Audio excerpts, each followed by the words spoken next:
All right. I think we are live. Hello, Facebook. Hello, YouTube. Hello, Instagram. Hello, all the things. Jake here, coming back for round 15. Can you believe it? This is the 15th round or episode of the Broker Showdown. And as per usual, I am waiting for it to show up on our business page so me and Rusty can share it onto our personal pages. Aha, here we go. Hang on. I am live with at Rusty Collins.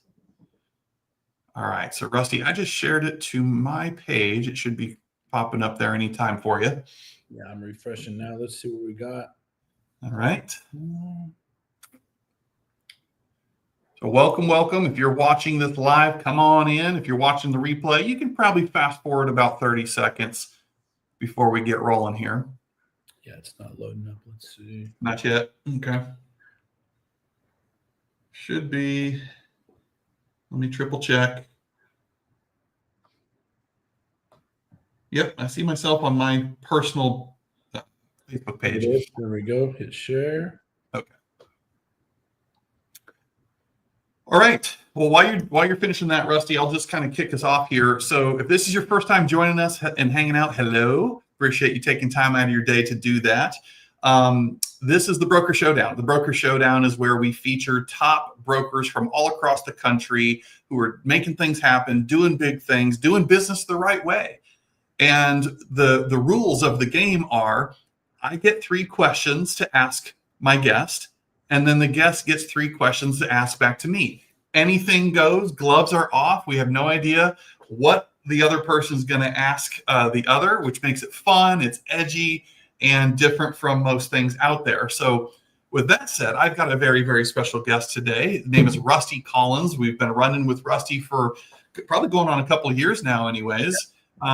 Broker owner, as you can see there, Collins Real Estate Group. I don't want to steal his thunder, but I can tell you this dude is the real deal, smart as heck. He cares. He's got a passion for the industry, passion for servant-driven leadership. His agents love him. And I know we love working with him. Coach Kevin, shout out to Kevin Justin out there, constantly is bragging on Rusty and how he gets to partner with him and all things. So we're grateful you're here, man. Let me toss it over to you. Tell everybody who you are, where you're from, just a quick background. Hey, guys. Good afternoon. Rusty Collins, everybody watching. Broker owner of Collins Real Estate Group here in West Fort Worth, Texas. Came from a background real quick of the auto industry for 11, 12 years, then transitioned into fire EMS. And then on my days off, came into the real estate world and just took off from there. So that's pretty much how it started. And we've been busy ever since. So. Yeah, you have. I love it, man. And did you say, how long have you owned the brokerage then? You've been a broker owner for how long? Going on 2.5, 3 years going on as the broker. Collins Real Estate Group's been around since 2017, 18. Okay. We've been a broker for since 21, so almost 4 years now. Look at you. Time is flying. You're just head down working. It's like, wait, my God. Yeah. No, I get that totally. Kevin just gave you a shout out. He's logging in here with us too, by the way. There he is. Look at him. Rusty is the real deal. So yeah, very briefly, my name is Jake. If this is our first time hanging out, founder, CEO of the Locker Room Real Estate Coaching and Training Company. We work with and specialize in working with broker owners and leaders just like Rusty, in fact, on all things related to recruiting, to retention, to productivity and profitability. I'm also co-founder in the TLR Leadership and Coaching Academy with my business partner, Kit. That's an ICF accredited institution. And finally, as you might have guessed, my background is in playing college and pro baseball, so hence the locker room theme and locker room name. So that's my little quick intro here, and I'm excited to get started. Rusty, are you ready? Are you ready for my first question? I'm ready when you are. Yeah, buddy. Christy Freeman says, best broker around, getting all the love and shout outs there. Look at this. One of my agents, she's the best. So. All right, let me get my questions pulled up here. So question number 1, Rusty, and there's a cheat code. People are eventually going to catch on to me here because I ask every guest this question. My first question for you is, if I was an agent in your market right now, maybe even watching this right now, and I was considering a change in brokerages, I want you to tell me, what is your unique value proposition, and why would an agent maybe like me consider joining you? So there's a lot that can be explained with that, and it can go on forever, but I'll give you a real quick. When I built my brokerage, I always looked at that with Kevin of what's my value proposition for my agents. And the one thing that stood out for me wasn't about commission splits or anything that I can offer, because brokers to brokers can all offer the same thing. They can offer CRMs, they can offer offices, they can offer commission splits, they can offer a lot of value things. My biggest thing that I offer that I'd noticed from the brokerages that I came from prior to was the broker response rate. The brokerage before I just moved from was great, but my broker response rate, me being in front of my agents, the culture that I build with my agents, giving them everything that they need and support to build their business. Because at the end of the day, I can't have a brokerage and I can't run a brokerage without my agents. So if I don't have the support from them and the culture from them and the trust from them and the loyalty from them, how am I supposed to move forward? So more importantly than anything other than commissions and products and all of the shiny and flashy diamonds that the brokers throw out there during recruiting meetings,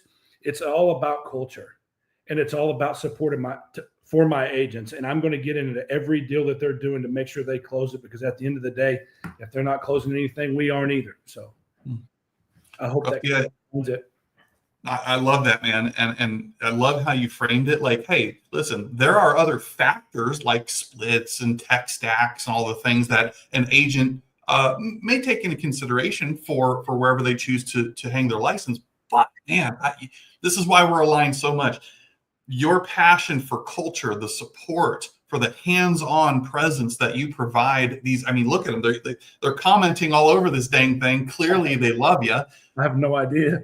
Yeah. And so I'm curious, man, if I'm allowed to ask a follow-up question, whatever, it's our show. We get to do what we want here. Where or how was that shaped, or what inspired that approach? Did you experience something yourself and said, I want to be opposite of that? Did you get a lay of the land, and like, what inspired you to take that type of cultural approach with them? So when I first got into this industry, I came from a background of sales. I knew how to sell pretty much anything. I just needed to learn the processes of what I was trying to sell at that point. But when I got into real estate, it was almost like you get into some of these big box brokerages and some of these things, and you feel like a number.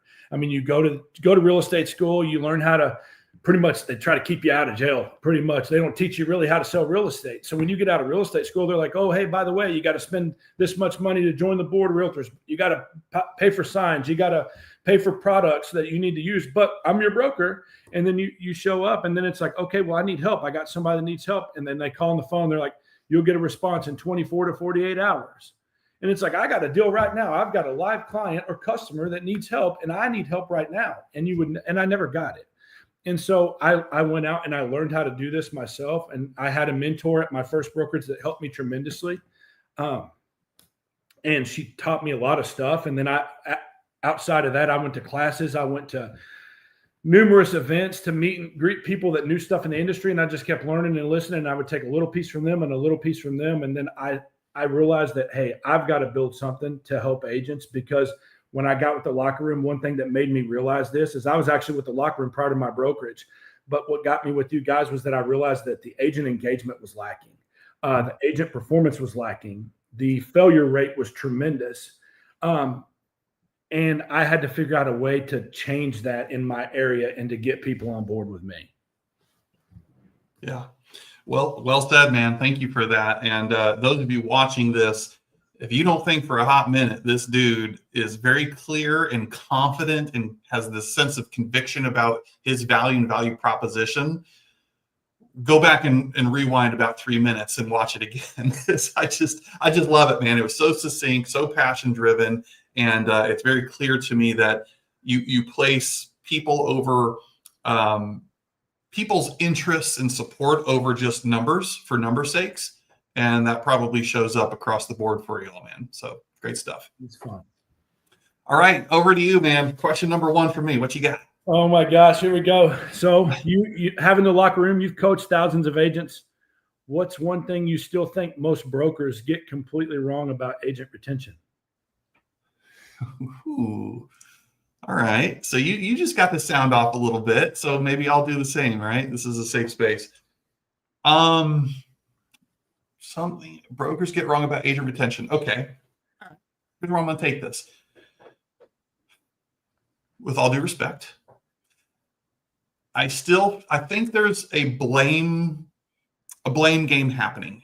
They blame time, right? They blame time as maybe the excuse not to spend more one-on-one individual time and attention with an agent. They don't have a personalized or systematic way to understand each agent's unique strengths, unique behavioral styles, goals, challenges, etc. There's very much a trend of almost over systematizing when it comes to agent productivity and support, which does directly influence retention.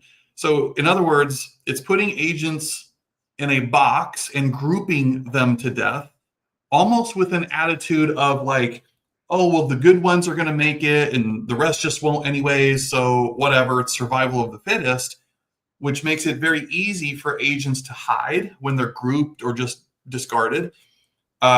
Therefore, they don't uphold standards. They don't engage. It's this just self-fulfilling prophecy. And you even said this, they feel like a number. They drift into isolation, and then they become vulnerable to the very first person who gives them the attention and promises that they can give them a better place to do business, which leads to fallout, retention, in other words. You got a back door wide open. And I think some can easily label an agent as being unmotivated or not worthy of their time just because they're dual career or have other responsibilities just other than real estate itself, when in reality, it's just as much a leadership issue, in my opinion.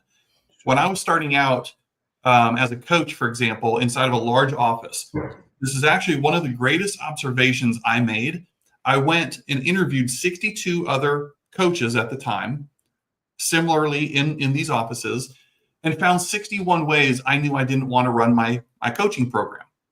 I also read through this 4-inch thick, what they call a game book of how you're supposed to do it. And I'm like, nah, man, there's got to be a better way. So I observed what the masses were doing and did the exact opposite. One of those was seeing how leaders protected their time so much that it ended up depriving the agents of that one-on-one individualized attention and support that they needed to build a business. And so I feel this is why we achieved extraordinary results, because we were willing to challenge the status quo and do things different than how most people did it. So long-winded way of saying, I think one of the greatest flaws of most broker owners, leaders out there, is creating an environment where agents can actually hide, grouping them to death, claiming they don't have enough time to meet with agents one-on-one and really dig in, really get to know the person so they don't feel like a number, so they don't feel like an outcast. And in fact, you get to know them on such a deeper level because you hired them after all. Don't we owe it to them? Versus just throwing them into some group program and saying, good luck, hope you make it. If not, 87% don't anyways. Yeah. That's my answer. No, that's awesome. I mean, that's not really. Yeah. Great question, by the way, Rusty.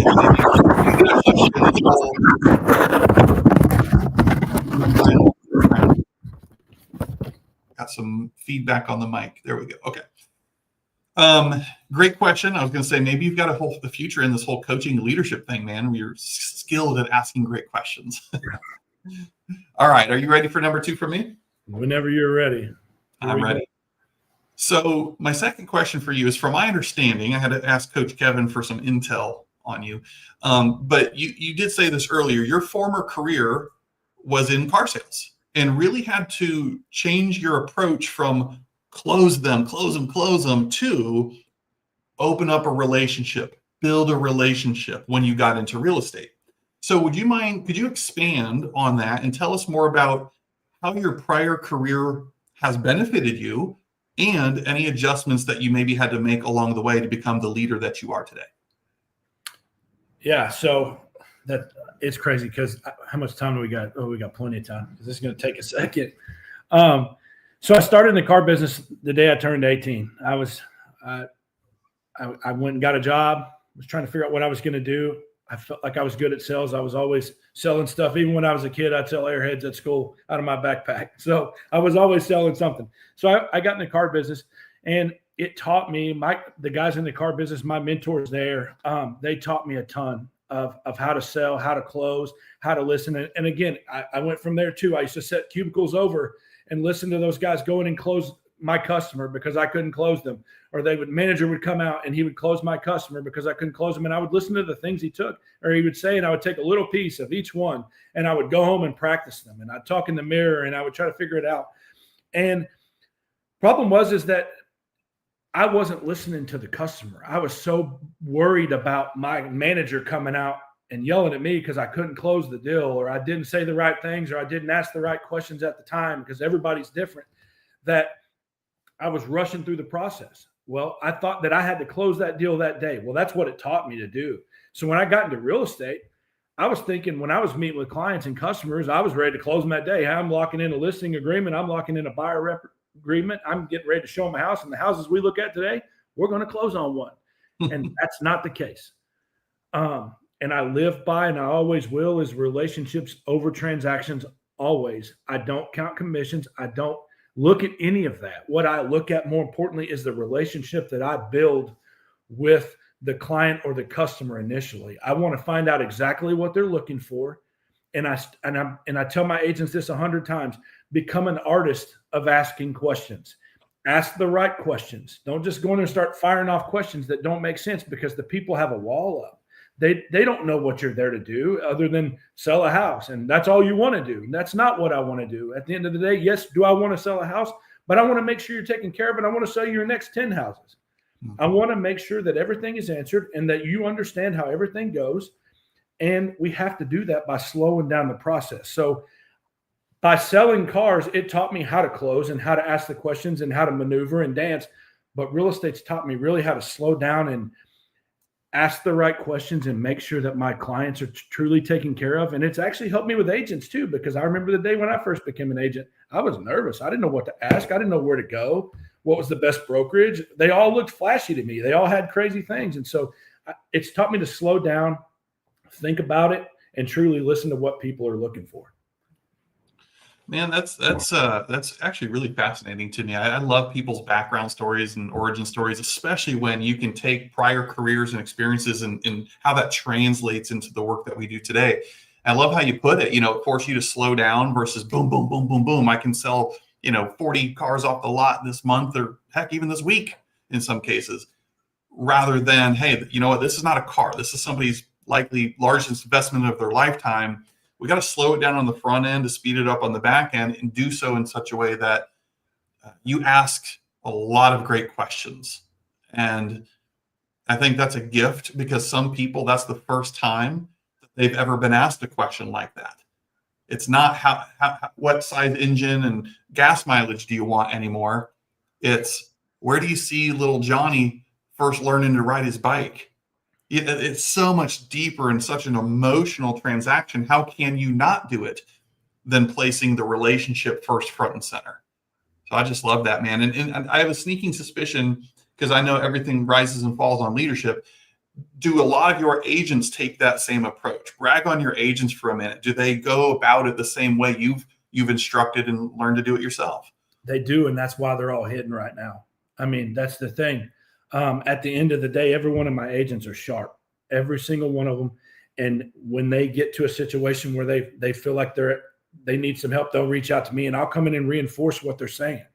But they've learned to slow it down, ask the right questions, because there's been times it's like, hey, I had a great listing appointment, but I didn't get that listing. And I go back and reflect on myself. I'm like, well, I asked 2 questions I probably shouldn't have asked at that time, and that probably shook them up a little bit, or it didn't give them what they were looking for from me. So it's like, let's go back and train. And that's the things that I do with my agents. Hey, you missed that listing. What happened? What are you thinking? Think about going at it at this angle. It might not work. It might work, but let's try it.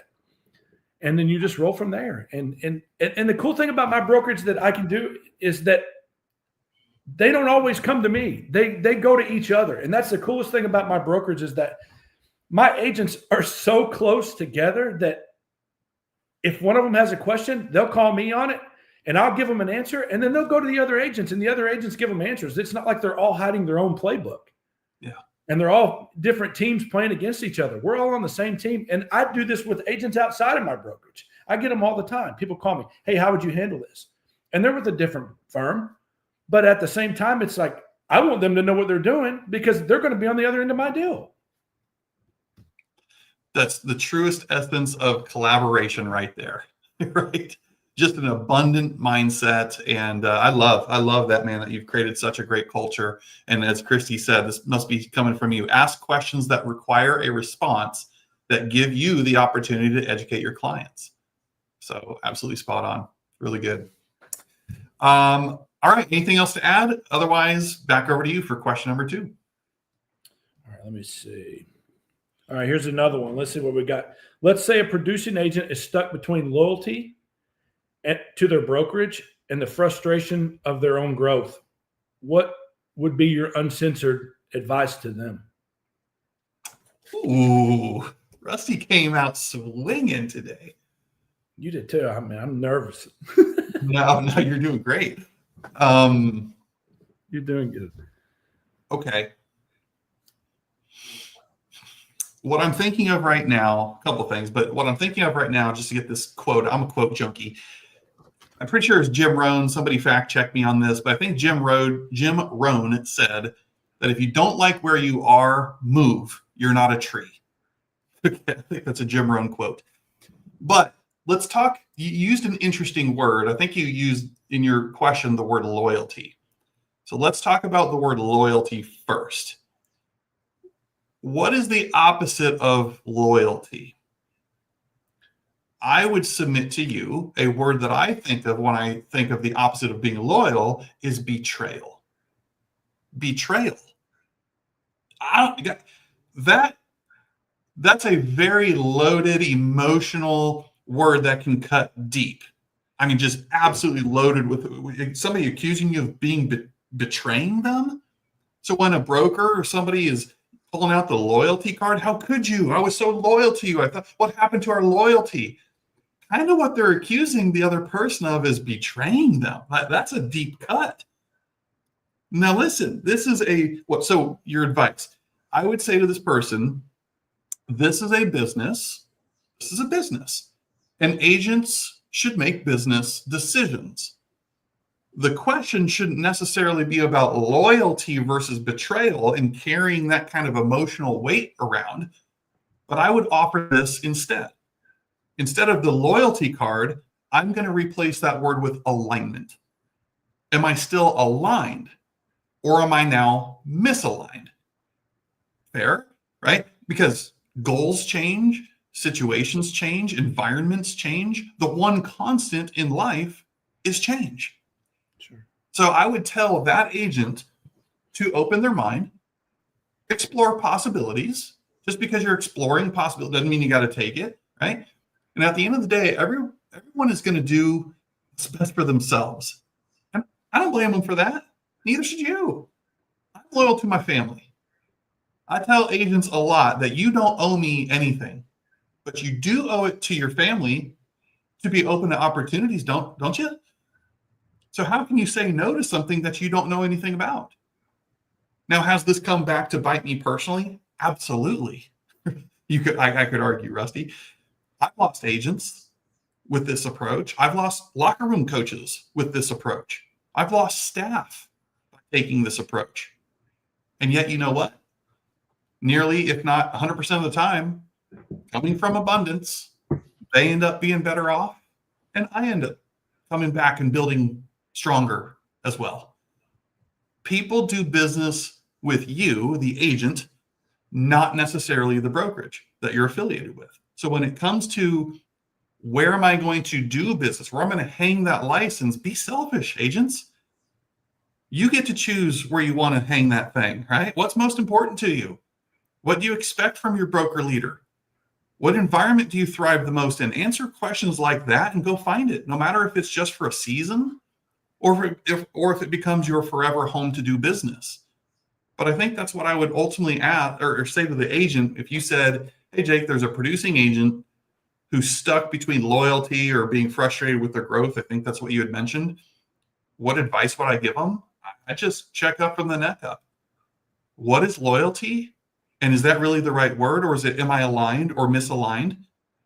And is that frustration getting the best of me because I owe something to somebody who at the end of the day, they too are going to do what's best for themselves. So separate the emotion from the business. Be willing to at least to explore and open your mind to opportunities and see where it takes you. Sure. Yeah. Dang, man, that's you got to be two heavy questions right out of the gates here. I don't know. You guys tell me, sound off in the comments if you're watching this or joining us on a replay. How would you answer Rusty's question right there? What advice would you tell yourself or another agent if they're coming to you out of, just a private, secretive, kind of trustworthy conversation? They're frustrated on production. They know they're not getting the support and stuff that they want, and yet they're using the loyalty card, letting that emotional connection to somebody or something stand in the way of them doing what's right for themselves. What would you say to that person? Drop me and Rusty a comment. Did I answer your question, by the way? Did I? You did, yeah, for sure. Okay. All right, man. I got question number 3 for you. This is, again, where I had to do some digging, so shout out Coach Kevin Justin. He shared with me that your slogan, kind of like your personal mantra, it seems, is activity breeds activity. And I find that fascinating. I love locking into stuff like that. So break that down for us. What does activity breeds activity mean, and how does it apply to agents in your view today? I've always lived by that, really, because when you do sit still, you become stagnant and you're not as sharp as you used to be. And you start to kind of lose engagement. And that's where the locker room, I've realized a lot of that is that the locker room has helped me with engagement on my business. There are days that, I work deal after deal and day after day trying to make sure everybody's taken care of, including my agents, including my clients, including my business, everybody.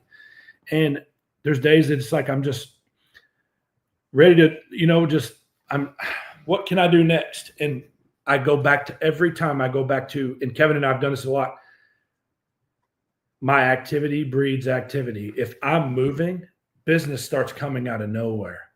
If I'm moving, agents want to start coming to the brokerage. They start calling me, asking me questions. Hey, you're busy. What's going on here? How are you getting business and we're not here? What can I do to make moves here? And that activity and that movement keeps me going. And I've tried to relay that to my agents of the level of engagement and the level of movement, because you can get an agent where they get in and they have a big month and they do 2 or 3 deals and they're like, man, I was busy. And they were.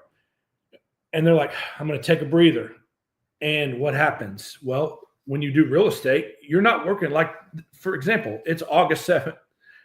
I'm not working for closings for August right now. I'm not even working for closings for September. I'm actually working for closings for October and November.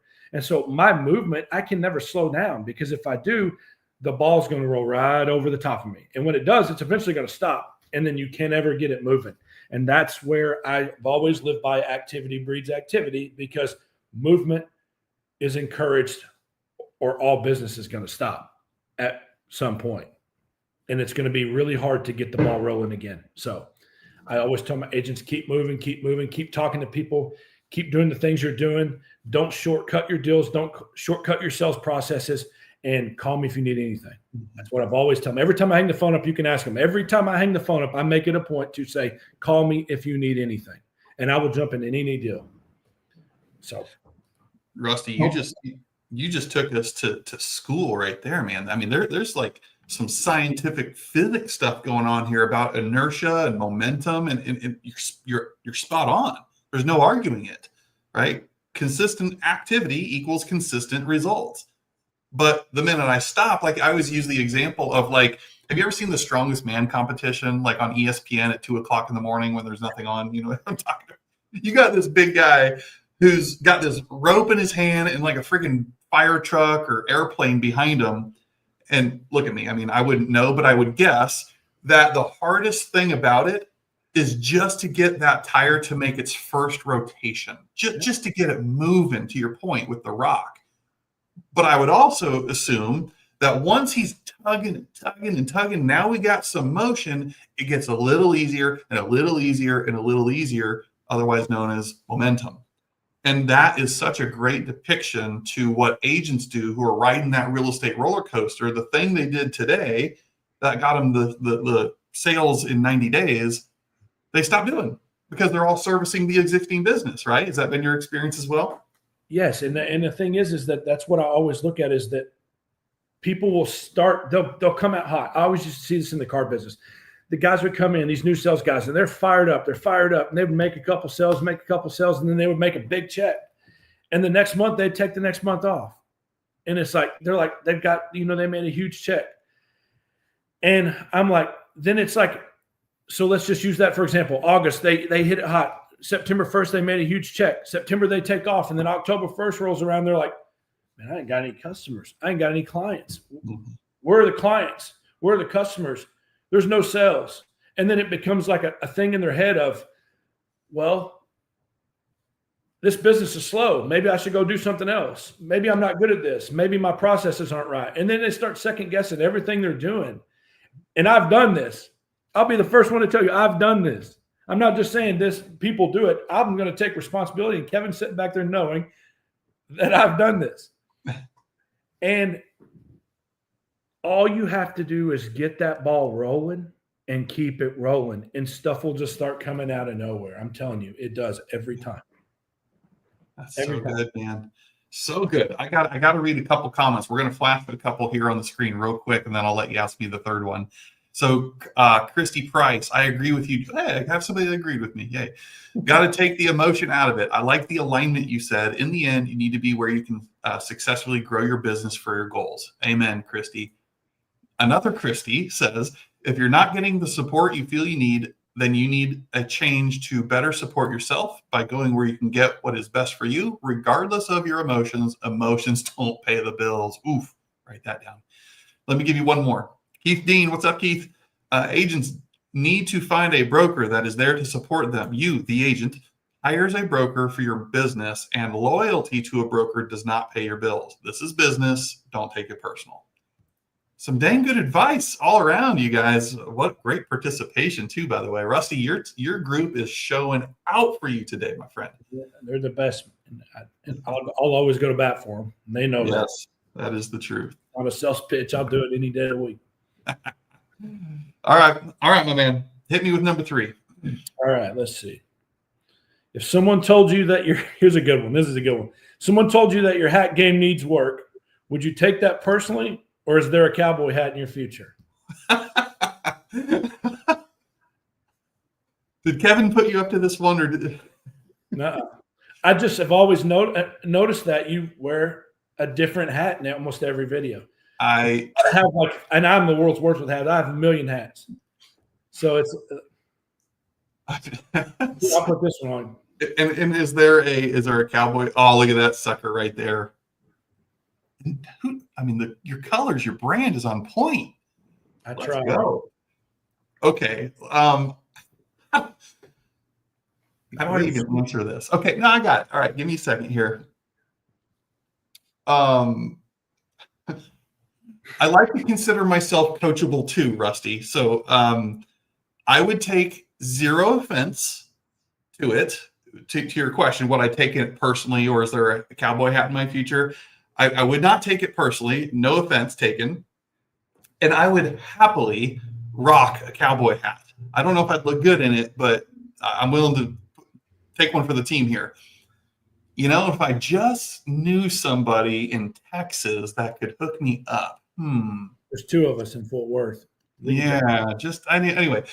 But yeah, here's the truth behind all this, though. Kind of on a serious note. I stopped caring a few years ago what people thought. I'm a baseball guy at heart. It's kind of like part of my brand, if you will. Yeah, I'm always wearing a hat. Putting my hat on each morning, this might sound weird and something to some of you watching this, and that's okay. But me putting my hat on each morning is kind of a way of locking me in, getting me in the zone. It reminds me of when I was playing. I got to suit up, I got to put my uniform on, go out and crush it at practice, crush it and play the game, whatever the situation was. So now it just almost serves as like this symbolic reason, just as much as it's a comfort thing. Be honest with you, I'm just more comfortable wearing a hat. I am who I am, like it or not. I don't wear hats because I'm bald, I've got hair, or because I'm unprofessional, or because I'm too lazy to do my hair in the morning. It's just me being me, man. And it allows me to put on that metaphorical uniform again and go kick some butt. So cowboy hat or a big thing like you got on your noggin right now, hook me up. If I just knew somebody that would do that in Texas. Let's go. We'll get you taken care of. And I will proudly wear that thing and represent you well. Well, I'll try anyways. We'll get you fixed up with I don't think I've ever worn a cowboy hat, Rusty. Yeah, do that. We'll get you. That here. We is a fantastic question. Jesus. Okay. I think that was 3 each, right? That was it. That was 3. Okay. Before I let you go, before we part ways for the day, I've got a bonus question because why not? So I'm sneaking in a 4th. I love tapping into the wisdom of other people. So my question for you is there or what is a piece of advice that you have been given that you might want to pass along to our audience today? So Kev has been with me for a while, and so has Dave Jones. And one thing they've always told me is focus on progress, not perfection. It's been easy. It's been hard for me to do video and a lot of things, and because I want everything to be perfect. I want my videos to look good. I want my photographer knows this when we shoot listings. I want everything to be perfect there. I want my marketing to be perfect. I want the experience to be perfect. I want my agents to know that I'm striving for perfection. But at the end of the day, I get caught up on that stuff, and no deal's perfect and no progress is perfect. But you won't make progress if you don't just get out there and do it. Nobody's looking for perfect. They're just looking for what you just said a second ago, the real you. And so for me, focus on progress, not perfection in real estate. It's easy to get caught up in everything perfect before moving forward. But the truth is no deal is ever perfect, and no agent's career is free of setbacks. If I could say anything, man, that's the most important thing. You know, I had no idea what you would say to that question. And I think that's beautifully said. And there's not to make any light of it, there's an emotion behind that, man. I could see there's a little crackling in the voice. Like that means something to you, brother. Yeah. And wow, I hope everybody just heard that, write that down, reflect on what that means to you, where that might apply in your life right now. If you're listening to this, stop focusing on perfection and just focus on progress, 1 foot forward. And it aligns so perfectly with your kind of your mantra of activity breeds activity. It's so congruent with that. So really well said, man. I think you teased me. Did you have a bonus question for me, or shall we land the plane? I've got one more if everybody wants to hear it. And I really kind of want to know, because you've built this coaching company to what it is today. And yeah, when the dust settles and the coaching hype fades, what do you want your coaches and all of us broker affiliates to say you actually stood for? I love this question. It speaks, I feel like it speaks to kind of legacy in some aspects. What would I want coaches or amazing broker partners like you to say I actually stood for? That's the question. Yes, sir. I would want you all to say I took a stance for the greatness of others. I want them to say I was unapologetically passionate, enthusiastic, and truly took a stance for seeing other people win. I want them to say I stood for doing the right thing, for being consistent, for staying grounded and humble, for being authentic, knowing that the goal isn't just to do business with everybody who needs what you have, but to do business with those who value what you value. That's a Simon Sinek quote. I'm going to keep going here if that's okay. I want them to say I always made decisions with the greater good in mind and operated out of abundance, never stopping someone from achieving what they were capable of achieving. And finally, I want them to say that I stood for the underdog. I never let status or production or fancy titles lead me to showing any sort of favoritism of who had access to me or not. I stood for the 87% of agents who struggle out there to make it. I stood for the broker owner, leader who felt isolated and maybe just needed community to thrive in. And I stood for knowing that every single person is an individual with individual goals, ambitions, talents, and skills. And it was just a matter of helping them take ownership of those things to do it their way versus the way that others tell them it's supposed to be done. That, in a long-winded way, is what I would say I would want somebody to say I stood for long after, what would you say, like coaching and all this fades away. That's what I hope, or any version of that somebody would say about me. It's awesome. Yeah. I have never been asked that question, man. I don't know if I've been asked any of those questions, including the cowboy hat one. So job well done today, sir. You got me on my toes a little bit. I'm going to be honest with you. But that's a deep question, man. Ooh. A lot of it. It's that's why we do business with you guys. You guys have helped us a ton. Yeah. So I appreciate it, man. That is why we chose the word partnership. It's what it is, Rusty. Like, and those of you that don't know, Rusty is one of our exclusive broker partners. He and his agents, his team, have access to everything we do, which means nobody else does. And that's how we roll, because we don't want to be in business with everybody. We don't want to water down our value that we can provide our partners. This isn't just a transactional coach-coachee relationship. This is a partnership. And that means we're all in, roll up the sleeves, whatever it takes to help you and your agents succeed. It just doesn't have the equity stake like a true partnership would. And that's okay.